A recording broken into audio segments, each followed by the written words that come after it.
بہت زیادہ مال دولت وجاہت شہرت کے باوجود جو لوگ نفسیاتی طور پر کسی میل کچیل کا شکار ہوتے ہیں، ذہنی طور پر، وہ ساری صلاحیتوں کے باوجود بھی کمزور، بے چین اور بے سکون رہ جاتے ہیں۔ زندگی میں گمان، سوچ، اپنی نفسیات کو ہمیشہ اچھا رکھیں۔ کبھی بھی اپنے آپ کو الجھاؤ کا شکار نہ ہونے دیں۔ جس آدمی نے سکون لینا ہے اس نے بھی یہاں سے لینا ہے، اپنے اندر سے۔ جس نے مطمئن ہونا ہے اس نے بھی خود بخود ہی ہونا ہے، اور جس شخص نے بے سکون رہنا ہے اس نے بھی خود بخود ہی رہنا۔ میرے نبی کریم علیہ السلام نے اپنے صحابہ کو مطمئن زندگیاں فراہم کی، اطمینان بخش رویے حضور نے دیے۔ آپ غور فرمائیں گے کہ غریب ترین صحابہ بھی جب کوئی ان سے پوچھتا تھا کیفیت کیا ہے تو وہ کہتے تھے الحمدللہ، اللہ نے ہمیں نبی کریم کا غلام بنا دیا ہے۔ اب ہم خود اپنے آپ کو اتنا نفسیاتی طور پر کمزور کر لیتے ہیں، سوچ سوچ کے کہ فلانا بڑا ہو گیا ہے، میں چھوٹا رہ گیا ہوں،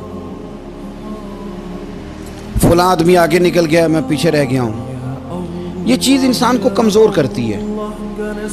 انسان اگر یہ تصور کر لے کہ جو میرے حق میں بہتر تھا میرے رب نے مجھے عطا کر دیا ہے، اسے سکون نصیب ہوتا ہے، پھر نفسیاتی مسائل ختم ہوتے ہیں۔ بڑے بڑے سمجھدار لوگوں کو کالا جادو ہو جاتا ہے، اور بڑے بڑے عقل مند لوگ ہوتے ہیں جن کی بھابھی انہیں نظر لگا دیتی ہے۔ بڑے بڑے سمجھدار لوگ ہوتے ہیں کہ جن کی دکان کے آگے کوئی تعویذ پھینک جاتا ہے۔ بڑے سمجھدار لوگ ہیں لیکن وہ چھوٹی چھوٹی باتوں سے اتنے کمزور ہو گئے کہ سانپ سے ڈرتے ڈرتے رسیوں سے بھی ڈرنا شروع کر دیا۔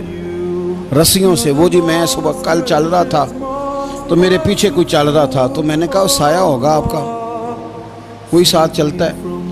ایک حدیث ہے ترمذی شریف کی، اسے یاد کر لیں، بڑا نفع دے گی۔ میرے نبی کریم علیہ السلام نے فرمایا اگر ساری دنیا مل کے بھی تیرا نقصان کرنا چاہے تو جب تک رب کی مشیت نہ ہو تیرا نقصان ہو نہیں سکتا۔ ختم ہو گئی بات، باہر آ جائیں اس چیز سے۔ اور فرمایا سارے زمانے کے لوگ مل کر تیرا نفع کرنا چاہیں تو جب تک اللہ نہ چاہے وہ تیرا کوئی نفع کر نہیں سکتے۔ نقصان بھی اللہ کی مشیت پہ ہے، نفع بھی اللہ کی رضا پہ ہے، تو پھر آپ بلا وجہ لوگوں کو دیکھ کر ٹینشن کیوں لیتے ہیں؟ پریشانی کاہے کی ہے؟ آزمائش کس بات کی ہے؟ اپنے آپ کو سکون دیں، اپنے آپ کو مطمئن کریں، کہیں رب بڑا ہی مہربان ہے، اس نے جہاں اچھا سمجھا ہے وہاں اس نے مجھے رکھا ہے۔ اپنے ذہن کو اطمینان دیں، سکون دیں۔ میرے نبی کریم علیہ السلام کی پوری حیات مبارکہ میں آپ کو شکوہ نہیں ملے گا کہیں بھی۔ حضور یتیم پیدا ہوئے، کتنی دفعہ آپ کو کتابوں میں ملتا ہے کہ حضور روئے ہوں کہ میرا باپ ہوتا تو ایسے ہوتا، میری اماں ہوتی تو ایسے ہوتی۔ ہم روز نہیں روتے؟ نبی کریم صلی اللہ تعالی علیہ وسلم نے اپنی زندگی ساری آزمائشوں میں گزاری۔ کہیں آپ کو محسوس ہوتا ہے کہ نبی کریم صلی اللہ علیہ وسلم کسی کے پاس بیٹھے اور فرمایا آؤ میں تمہیں اپنے دکھ سناؤں؟ ہمیں تو مسئلہ بن گیا ہے، ہم لوگوں نے اپنے آپ کو غیر مطمئن بنا لیا ہے۔ ہم ان ساری چیزوں کی ڈیمانڈ کرتے ہیں جو ہمارے مالک نے مناسب نہیں سمجھی ہمیں دینی۔ ہمیں اپنے آپ کو مطمئن کرنا چاہیے، سکون میں رکھنا چاہیے۔ اگر آپ تھوڑا سا اپنے آپ کو سکون دیں، اطمینان دیں، کہیں الحمدللہ، اللہ تبارک و تعالی جہاں جس کو چاہتا ہے وہاں اسے بٹھا دیا کرتا ہے۔ پھر ہم لوگوں کا منصب چھیننا چاہتے ہیں، حسد کرتے ہیں، بغض پیدا ہوتا ہے، عداوت پیدا ہوتی ہے، نقصان ہوتا ہے۔ فطری طور پر جو صلاحیتیں اللہ نے دی ہوتی ہیں ان کو بھی زنگ لگ جاتا ہے، زنگ لگنے لگتا ہے ان سب چیزوں کو جو اللہ نے اپنے فضل سے ہمیں دی ہوتی ہیں۔ تو بات کو یاد رکھیں، زندگی میں آپ مطمئن ہو جائیں کہ رب کریم نے جو دیا ہے وہ کمال ہی دیا ہے، کمال ہی۔ حضور کی ایک زوجہ محترمہ تھی تو ان کے ہاتھ ذرا لمبے تھے، مومنوں کی ماں۔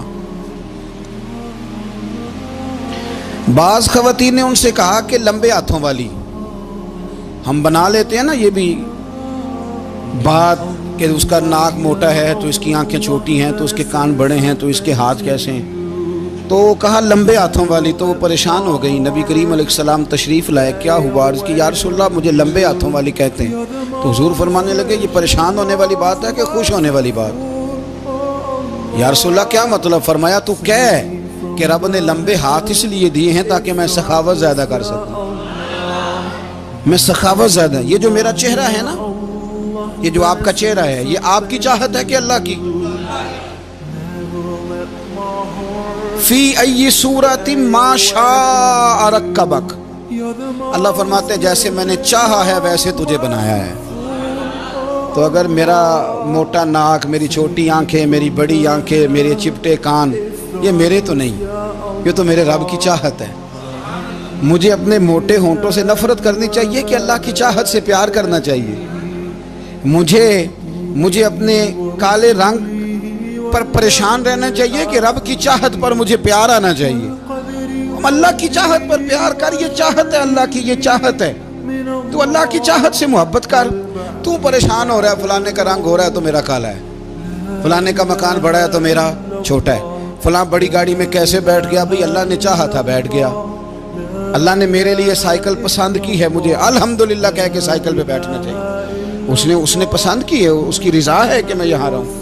تو ایک بات تو یہ ہمیشہ یاد رکھیں کہ آپ اپنے آپ کو مطمئن کریں، زندگی میں سکون دیں۔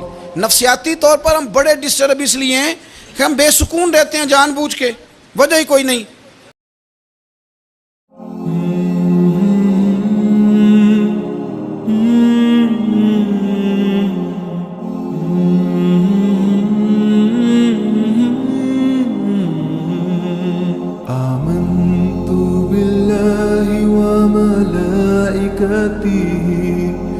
وكتبه ورسله واليوم الآخر والقدر خيره وشره من الله والبعث بعد الموت لا إله إلا الله آمنت بالله وملائكته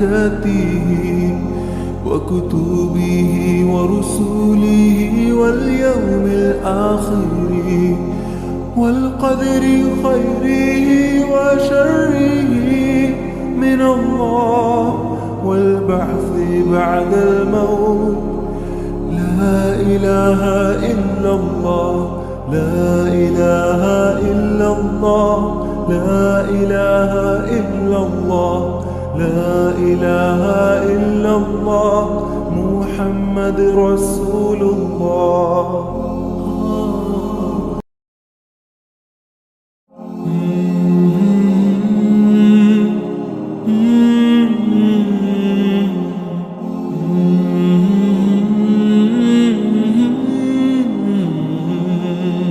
آمنت بالله وملائكته وكتبه ورسله واليوم الآخر والقدر خيره وشره من الله والبعث بعد الموت لا إله إلا الله آمنت بالله وملائكته وكتبه